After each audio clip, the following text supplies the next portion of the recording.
Hello and welcome back to the channel. My name is Niladri Mukherjee and my office is in Mississauga, Ontario. I'm a regulated Canadian immigration consultant.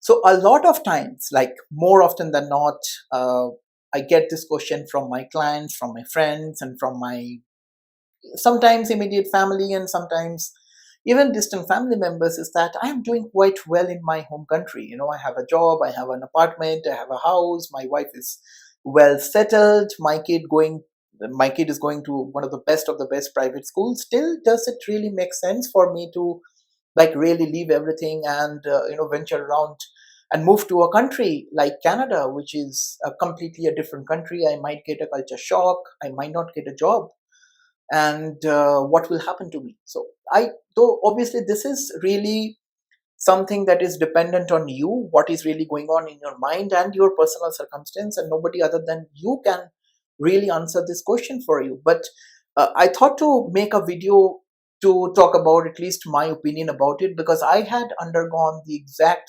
same circumstance when I had immigrated myself.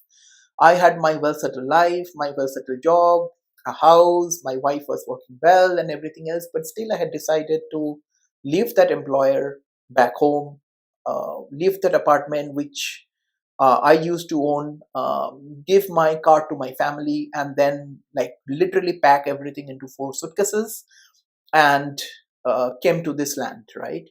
So I also had to undergo those kind of, I would say, mental ifs and buts, and finally decided to make a move here. But what I understood after coming to this country and after staying here for a long time here is that this I am doing quite well, my job is settled, I am making a lot of good money back home, is very very relative, and you cannot really compare the things that you get here in Canada long term to what you are getting in your home country short term.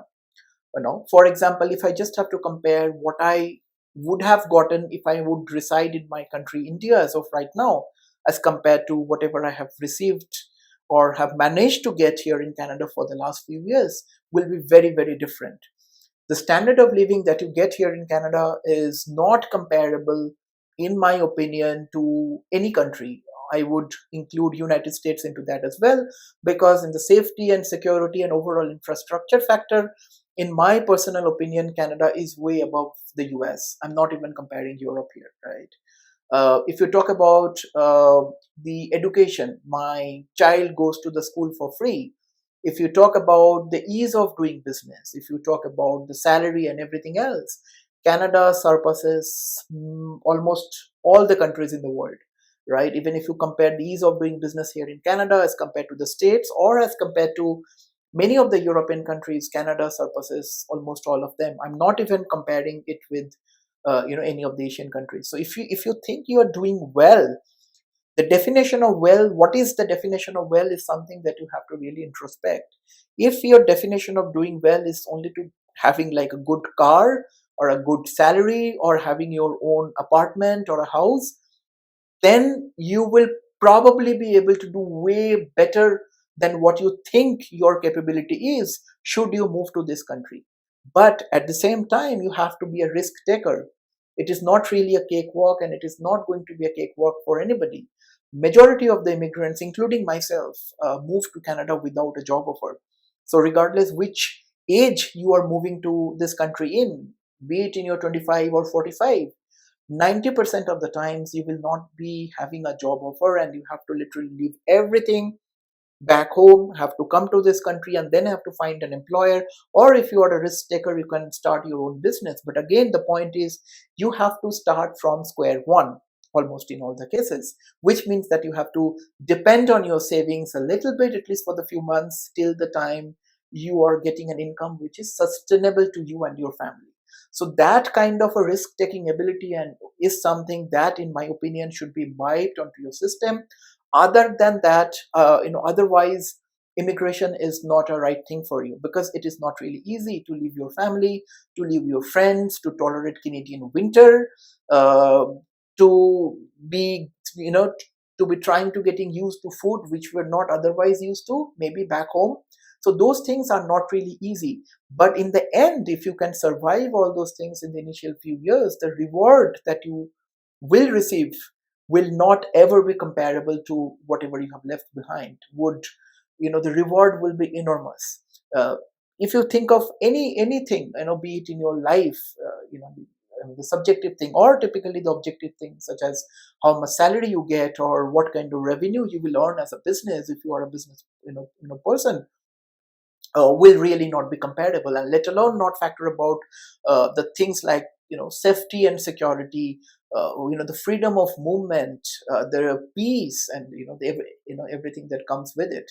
So my only advice to those is that are really contemplating whether it is a good choice or not. If as you are doing quite well in your home country, it may be a good idea to come here as a visitor. That can be a very well jumpstart for you to at least experience the country. And when I say visitor, I really mean as a visitor visa. Just apply for a visitor visa and come here and spend a month to do some kind of an exploratory visit. In that time, explore a couple of neighborhoods, see a couple of houses, explore the housing market a little bit. Maybe walk into a college and see how a college looks like. Maybe just see how a school looks like. Maybe see how a pharmacy looks like. Maybe see how a supermarket looks like, and then try to get a hang of their country before taking that huge plunge. Because all said and done, we have to understand that over 30 to 35% of the immigrants leave the country every single year. The moment you get your co-PR, the moment the clients get their co-PR in hand, they become super happy, they become super excited. But again, when they come in, if they get a job in the next in the initial few weeks or months, it is amazing. But people that do not get it, and particularly if they come during winter, people get frustrated. So it is not an easy thing to do, like whichever shape or form you think it to be, in whichever stage of the life you are, it is a difficult thing to do. But the difficulties, and it is all subjectivity in my opinion.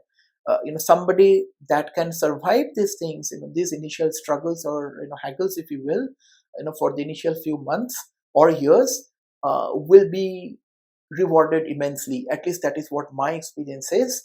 It varies obviously from person to person. Each of the persons will have their own experiences to share.